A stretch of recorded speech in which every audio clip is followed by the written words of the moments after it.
या पद्धतीने तुम्ही धपाटे बनवले ना तर मुलांना देखील खूप आवडेल आणि दरवेळी याच पद्धतीने बनवाल तर अगदी घरगुती साहित्यामध्ये भाजणी वगैरे न करता झटपट असं आपले हे धपाटं बनणार आहे. तर रेसिपी पूर्ण पहा. रेसिपी आवडल्यास व्हिडिओला लाईक करा, शेअर करा, कमेंट करा आणि माझ्या चॅनलवर नवीन आला असेल तर माझ्या चॅनलला नक्की सबस्क्राईब करा. हॅलो नमस्कार, सुषमाज कुकिंग चॅनलमध्ये आणखीन एका नवीन रेसिपीसोबत तुमचं स्वागत आहे. तर इथं धपाट्यासाठी मी 20 ते 25 हिरव्या मिरच्या घेतलेल्या आहेत. त्या तिखटवाल्या घेतल्या, जरा झणझणीत धपाटं बनवणार आहे. तर इथं लसूण, आलं, 1 चमचा जिरं आणि 1 मोठा चमचा धने घेतलेले आहेत. तर हे सर्व मिश्रण मी मिक्सरच्या भांड्यात टाकून घेतले. 1 चमचा मीठ टाकून जाडसर असं वाटण करून घेतलेलं आहे, बघू शकता. आणि हे वाटण आता आपल्याला पिठामध्ये मिक्स करायचं आहे. तर इथं मी आपली भाकरीची जी परात असते ना मोठी, ती परात घेतलेली आहे आणि या परातीमध्ये 2 वाट्या गव्हाचं पीठ चाळून घेतलेलं आहे असं छान असं. आणि याच्यात ना 1 वाटी मी ज्वारीचं पीठ घेतलेलं आहे चाळून. तर या पद्धतीने धपाटे तुम्ही बनवून बघा, तुम्हाला नक्की ही रेसिपी आवडेल आणि रेसिपी पूर्ण पहा. रेसिपी आवडल्यास व्हिडिओला लाईक करा. तर याच्यात बघा मोठे 2 चमचे मी बेसन पीठ टाकलेलं आहे. तर फक्त 3 पीठ वापरून मी धपाटे बनवलेले आहेत.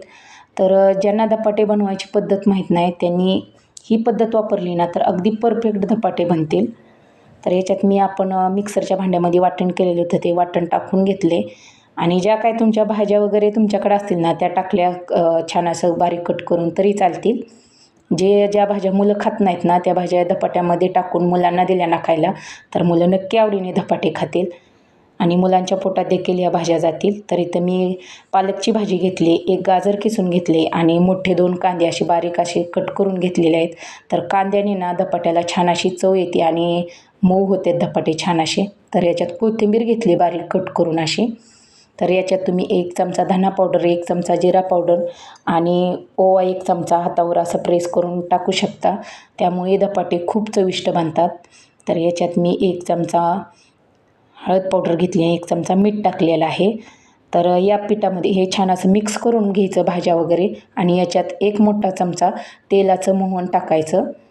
त्याने धपाटे छान असे खुसखुशीत बनतात आणि चविष्ट होतात. थोडं थोडं पाणी घालून असं पीठ मी मळून घेतलेलं आहे. तर या पिठाला भिजायची वगैरे काही गरज नाही. तर झटपट आपल्याला बनवायला घ्यायचे धपाटे. तर इथं मी पळपट घेतलेला आहे.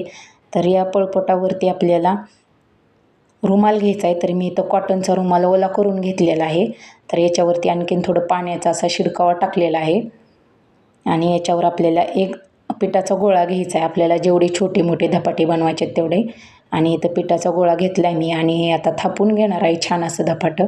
तर बघू शकता असं थापून घेतले आहे धपाटं मी. तर याला छोटे छोटे होल पाडायचे आणि याच्यावरती ना तीळ टाकायचे थोडेसे, म्हणजे खरपूस भाजतात तीळ आणि चवीला छान लागतं खायला. तर इथं मी आपला भाकरीचा लोखंडाचा तवा असतो ना तो घेतलेला आहे. तर गरम केलेला आहे हा तवा. छान असा गरम करून घेतल्यावर ना याच्यावर थोडंसं तेल सोडून घेतलं आहे आणि तेल छान असं पसरवून घेतलं आहे बघा. तर आता याच्यावरती आपल्याला धपाटं टाकायचं आहे भाजण्यासाठी.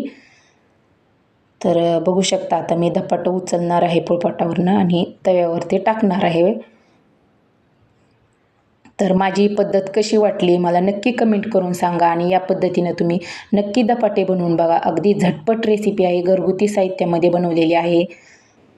तर बघू शकता रुमाल घेऊन मी असा पालथा केलेला आहे आणि धपाटं छान असं रुमालावरती हात पसरवला ना, प्रेस केला ना की छान असं धपाटं आपलं तव्याला चिकटून बसतं. आणि हे छान असं कमी गॅसवरती खरपूस असं भाजून घ्यायचं. तर इथे मी थोडंसं तेल सोडून घेतले. तर आपल्या धपाट्याला थोडे होल पाडायचे. तर असे छोटे छोटे होल पाडायचे.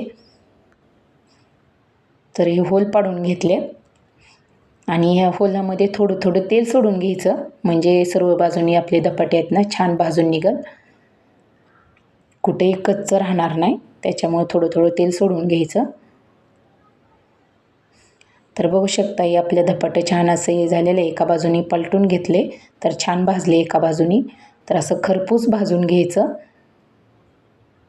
तर आता दुसरं धपाटं बनवलेलं आहे मी आणि ते आपल्या तव्यावरती टाकून घेते. तर त्याच पद्धतीनं आपल्याला तव्यावरती टाकून घ्यायचं आहे. रुमालवरती प्रेस करून, म्हणजे छान असं धपाटं निघतं आपलं. तर याला मी अगोदरच होल पाडून घेतले आणि याच्यात आता तेल सोडून घेणार आहे तर याच्यावर थोडे थोडे तीळ टाकायचे, म्हणजे आणखीन चविष्ट लागतं धपाटं खायला. तर अगदी कमी साहित्यामध्ये मी धपाट्याची रेसिपी दाखवलेली आहे. व्हिडिओला आवडल्यास व्हिडिओला लाईक करा आणि याच पद्धतीने तुम्ही मुलांच्या आता सुट्ट्या चालू आहेत तर मुलांना नक्की या पद्धतीने धपाटे बनवून खायला घाला. नक्की मुलांना आवडतील. तर या धपाट्यासोबत मी दही घेतलेलं आहे. दह्यासोबत छान असे धपाटे खाणार आहे. तर बघू शकता तुम्ही देखील दह्यासोबत किंवा चटणीसोबत, शेंगदाण्याची चटणी वगैरे, जवसाची चटणी या चटणीसोबत खाऊ शकता. नाहीतरी टोमॅटो केचप, टोमॅटो सॉस याच्याबरोबर खाल्लं तरी चालेल. तर धन्यवाद. भेटूया पुढच्या व्हिडिओमध्ये.